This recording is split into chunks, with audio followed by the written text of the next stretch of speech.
Hi guys, welcome back to episode 2 of my appreciation and gratitude series. Today is about my brother Kenneth, or Kenneth. He's 4 years older than me, so he has more memories of my upbringing than I have in the early years, so that's why I spoke about it yesterday in the mom and dad video. Me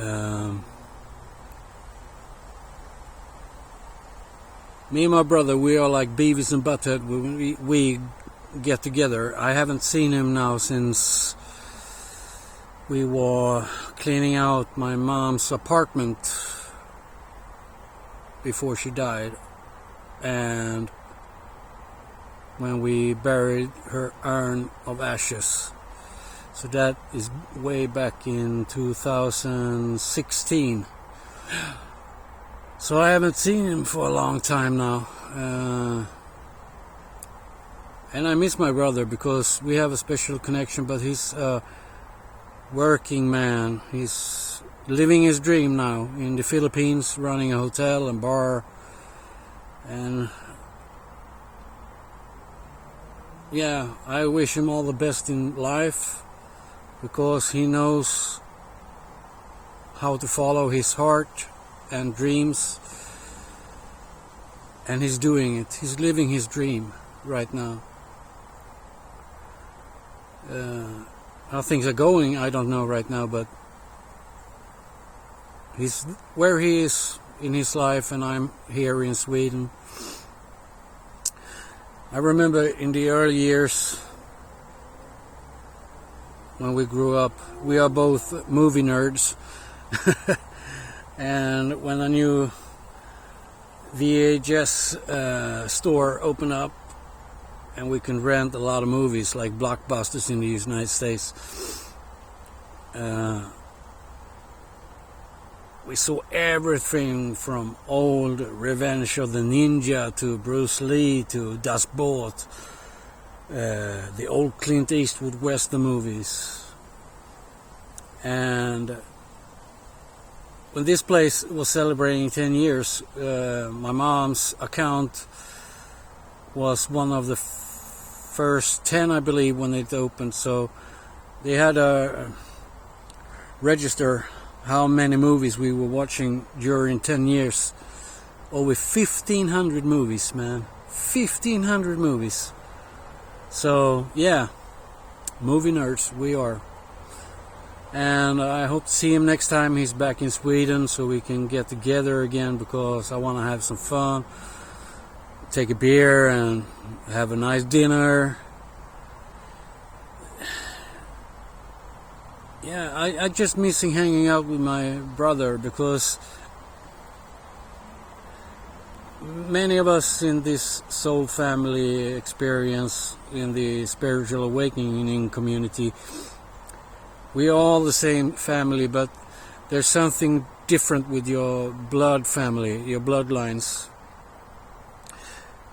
And he sacrificed also his guitars so I could put up with the rest of the money for my first drum kit. So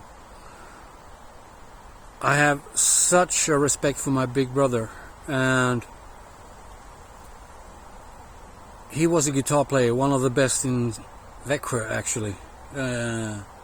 But at the time he was at his top. The disco era was coming in with DJs, and yeah, he educated himself to be a DJ and bought a DJ kit instead with vinyl players, Technics vinyl players, and a mixer board and some Yamaha speakers in his bedroom. And I was practicing on his DJ, so I was playing DJ at my mom's work when he couldn't work. So I filled in for him. So me and my brother had a lot in common with music. Unfortunately, our mom is not a musician, but she loved music very much. Everything from Chopin to Dream Theater, actually. And yeah, And he was a big inspiration in my upbringing, in my childhood, because he showed me how to work hard for your dreams. And my dream was to excel my level of drums from beginner's kit to professional kits.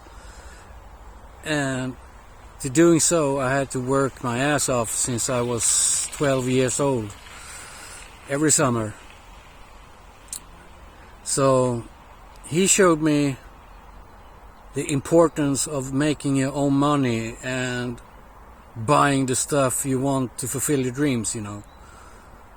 So I have a lot of thanks to him, and as I said in my last video, I also have a deepest appreciation and gratitude and unconditional love to my brother, even though we have been on and off sometimes when I had my addictive years with drugs, but he was always there for me economically and helped me out when I was in trouble. So that's family. You help each other and you protect each other. And I helped him out a couple of times too when I didn't have to, because he forgot to call me and said, hey, it's alright, you don't have to come. So I was pretty pissed sometimes, but that's okay, that's a life lesson, you know, because if anybody threatens me or my family, I get warrior blue time, you know. I get the grizzly bear attitude. Stay the fuck away from my family or you will pay. So yeah, we are old school, me and my brother and I. Grew up in the 70s and the 80s. So it was the golden years of growing up. So yeah. So I would just want to thank you, brother. Thank you for teaching me how to work hard and supporting me when I needed it the most, when I was at rehab. I will never forget when you came with your whole motorcycle gang on your Japanese races, and the whole rehab center was going, whoa! That was pretty actually cool. And when you brought me the latest Dream Theater album, 6 Degrees of Inner Turbulence, that actually was the opening song, The Glass Prison, is about addiction. And I didn't know that at the time, because I wasn't into lyrics at the time, but later on I was catching up. And thank you, bro.